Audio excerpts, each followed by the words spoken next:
नमस्कार, आप सभी का स्वागत है। आज हम अपने इस लेक्चर में बात करते हैं जो संसद को संविधान में संशोधन करने की शक्ति दी गई है, तो उसके माध्यम से संसद कितने तरीके से संविधान में संशोधन कर सकती है और कौन-कौन से संविधान संशोधन के विधेयक लाए जा सकते हैं। तो संविधान संशोधन जो विधेयक है उसका प्रावधान किया गया है, जो संविधान है उसके भाग 20 में अनुच्छेद 368 के तहत संविधान में संशोधन की शक्ति संसद को दी गई है। अब इसमें देखते हैं कि संसद किन-किन तरीके से संशोधन कर सकती है। तो इसे संसद के किसी भी सदन में, यानी कि जो संविधान संशोधन विधेयक है उसको संसद के किसी भी सदन में प्रस्तुत किया जा सकता है।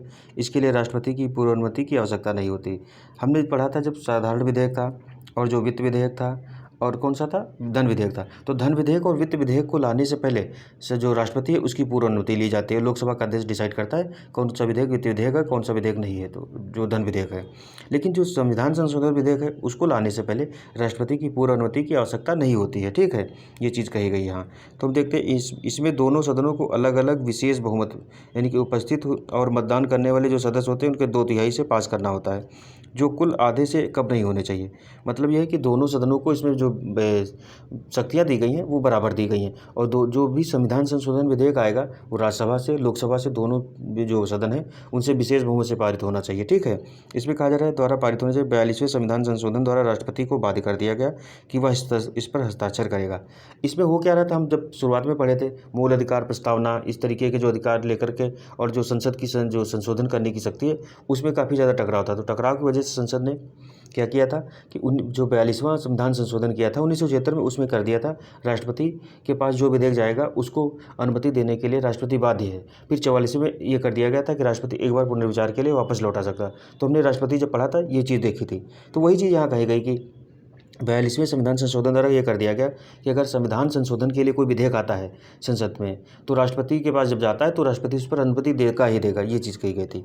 तो फिर 44वें में देखते उसको हटा दिया गया था। यदि दोनों सदनों में गतिरोध उत्पन्न हो जाए तो विधेयक समाप्त हो जाएगा, क्योंकि संविधान संशोधन विधेयक पर संयुक्त बैठक का प्रावधान नहीं किया गया है।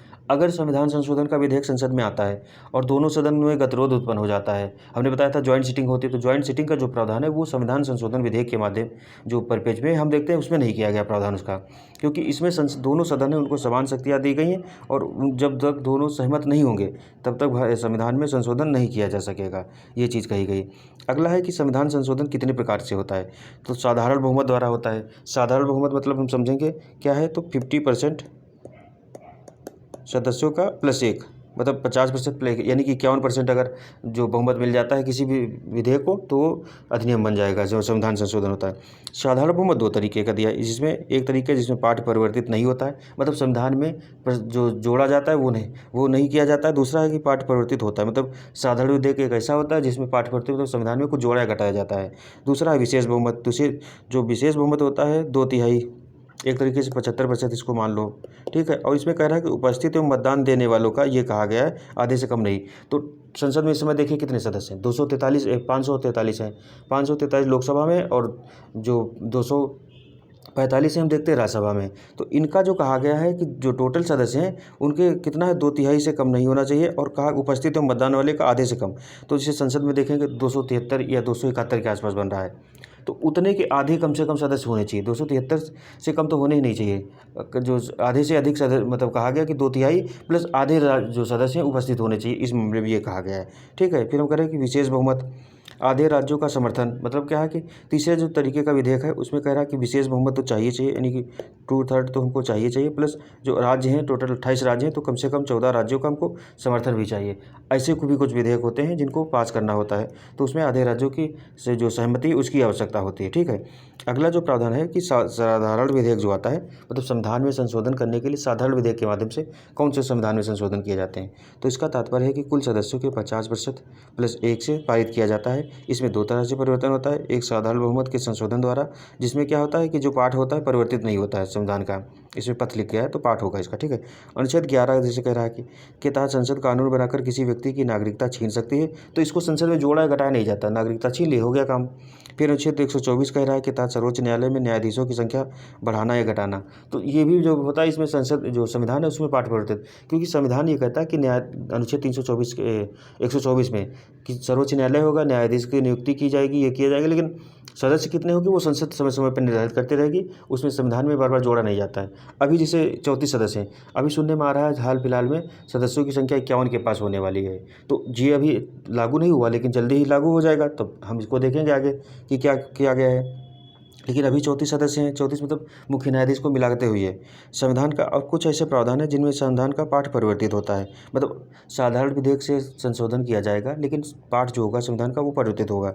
जैसे कि अनुच्छेद 3 के तहत नए राज्यों का निर्माण, सीमा एवं क्षेत्रफल में जब परिवर्तन किया जाता है तो अनुसूची 1 और 4 में भी परिवर्तन होता है। हमने जब अनुच्छेद जो 3 था पढ़ाया था तब बताया था कि अनुसूची 1 और 4 में भी परिवर्तन होता है। इसका रीज़न क्या है, जब हम किसी राज्य का नाम, सीमा या क्षेत्रफल में परिवर्तन करते हैं तो उसमें क्या होता है, जब नाम का परिवर्तन करते हैं तो अनुच्छेद 1 में भी, और अनुच्छेद जो अनुसूची 1 और अनुसूची 4 वहाँ भी नाम दिया है तो वहाँ भी परिवर्तन करना पड़ता है।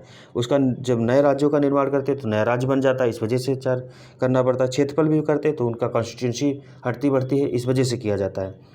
तो अनुच्छेद 1 अनुसूची 1 कहती है कि भारत राज्य होंगे, कितने राज्य होंगे, कौन कौन से क्षेत्र शामिल होंगे, उनका प्रावधान करती है। अनुसूची जो 4 है वो कहती है राज्यसभा में जो राज्यों का प्रतिनिधित्व है, इस वजह से अनुसूची 1 और 4 में परिवर्तन होता है, जब जो अनुच्छेद 3 में हम परिवर्तन करते हैं तो इसमें पाठ परिवर्तित होता है। फिर कह रहा है अनुच्छेद जो 169 है, इसके तहत क्या किया, इसके तहत कहा गया है कि जो विधान परिषद होती है राज्यों में, उसका सृजन एवं उत्साधन जो करना होगा, तो उसमें क्या करेंगे कि अनुच्छेद 169 के तहत जो विधान परिषद का उत्साधन और सृजन करना है, तो उस परिस्थिति में क्या होगा, पाठ परिवर्तित होता है, क्योंकि जोड़ी घट जाती है, घटाई जाती है।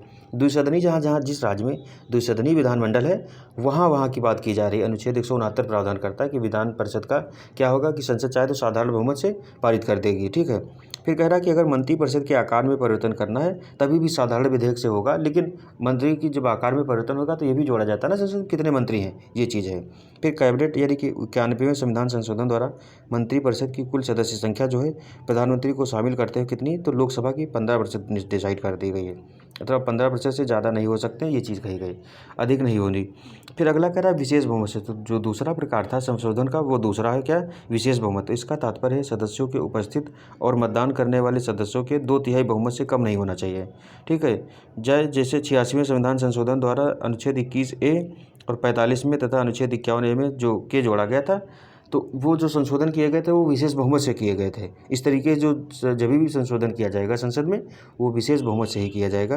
तो इस तरीके में कहा गया कि आधे से अधिक राज्य वो जो सदस्य हैं और प्लस 2/3 जो उनका होगा 75% से कम उपस्थित नहीं हो, मतलब वोट नहीं देने चाहिए, ये चीज़ कहा गया। फिर तीसरा जो प्रावधान किया गया है कि तीसरा है कह रहा है कि संसद के विशेष बहुमत प्लस राज्यों के विधानमंडलों की स्वीकृति से जो संशोधन होता है उसमें, तो इसमें कौन कौन से प्रावधान, जैसे राष्ट्रपति के निर्वाचन की जो पद्धति है, जिसे आनुपातिक जो संकरणीय पद्धति है अभी राष्ट्रपति के निर्वाचन के लिए अपनाई जाती है, उसमें अगर कोई परिवर्तन करना है, सर्वोच्च न्यायालय और उच्च न्यायालय की न्यायिक शक्तियों में परिवर्तन, न्यायिक शक्ति मतलब कि अभी न्यायिक स्वतंत्रता को सुनिश्चित किया गया, अगर उसमें भी कोई कमी या बढ़ावा देना है इसको, तो अगर ऐसा कोई परिवर्तन करना है तो जो आधे से राज्य हैं उनकी सहमति प्लस विशेष बहुमत संसद का चाहिए। अनुच्छेद 368 के तहत, मतलब खुद संविधान संशोधन वाला जो प्रावधान है उसमें अगर कोई संशोधन करना है तो संशोधन की प्रकृति शक्ति में परिवर्तन, इस तरीके कुछ करना है तो उसके लिए भी आधे राज्यों की जरूरत चाहिए। संघ और राज्य की कार्यपालिका शक्तियों में परिवर्तन करना है, मतलब संघ और राज्य की जो कार्यपालिका शक्तियाँ हैं उनमें अगर कोई परिवर्तन करना है। राज्य संघ और राज्यों के बीच विधायी शक्तियाँ अर्थात 7वीं अनुसूची में अगर कोई परिवर्तन करना है, तो 7वीं अनुसूची विधायी संबंध, प्रशासनिक और वित्तीय संबंधों की बात करती है, तो तीनों सूचियाँ भी दी गई, तो उनमें अगर कोई परिवर्तन करना है तो भी राज्यों की सहमति की आवश्यकता है। संसद में राज्यों का जो प्रतिनिधित्व दिया गया है उसमें, जैसे कि किस राज्य को कितनी सीटें दी गई हैं, तो उसके आधार पर अगर उसमें कोई संशोधन करना है उसके लिए क्या किया जाएगा कि राज्यों की सहमति की आवश्यकता होगी प्लस विशेष बहुमत चाहिए होगा। अगला कह रहा है कि संविधान के कुछ अनुच्छेद जो हैं संशोधन के लिए विधेयक को सदन के यानी कि संसद के दोनों सदनों की विशेष बहुमत तथा राज्यों के विधानमंडलों में से आधे की स्वीकृति आवश्यक है। इसके द्वारा किए जाने वाले संशोधन उपयुक्त के प्रमुख है, जो आगे किए गए हैं ऊपर जो बताए थे हमने वही वाले किए गए हैं, ठीक है। तो इस तरीके से देखते हैं कि संविधान में संशोधन करना है तो कुछ कुछ मामलों में कहा गया साधारण बहुमत से भी हो जाता है, कुछ मामलों में विशेष बहुमत होता है, कुछ मामलों में विशेष बहुमत प्लस राज्यों की आवश्यकता होती है सहमति की। इस तरीके से हम जब मेंस में आंसर लिखते हैं कि जो भारतीय संविधान है नम्यता और अनम्यता के बीच में सामंजस्य की बात करता है, तो यही प्रावधान है कि कुछ को हम साधारण बहुमत से संसद कर देते हैं, कुछ को विशेष बहुमत, कुछ विशेष बहुमत के साथ राज्यों की भी आवश्यकता होती है। इसको संघात्मक शक्ति के साथ साथ एकात्मक शक्ति वाला भी जो संघ कहते हैं संविधान को, तो वो इसी तरीके के प्रावधान करता है। इस वजह से इस तरीके के क्वेश्चन मेंस में भी काफ़ी ज़्यादा आते हैं। तो ये ये हमारा जो लेक्चर था, ये संविधान संशोधन विधेयक, इसकी क्या संसद में किस तरीके से पास किया जाता है, किस तरीके से इस पर चर्चा होती है, किस तरीके की दोनों सदनों को शक्तियाँ दी गई, तो हम इस पर बात की। और यहाँ से क्वेश्चन आते भी काफ़ी ज़्यादा हैं, तो इस चीज़ को आप लोग ध्यान रखिए। बाकी ये इस लेक्चर में इतना ही था। धन्यवाद। जय हिंद, जय भारत।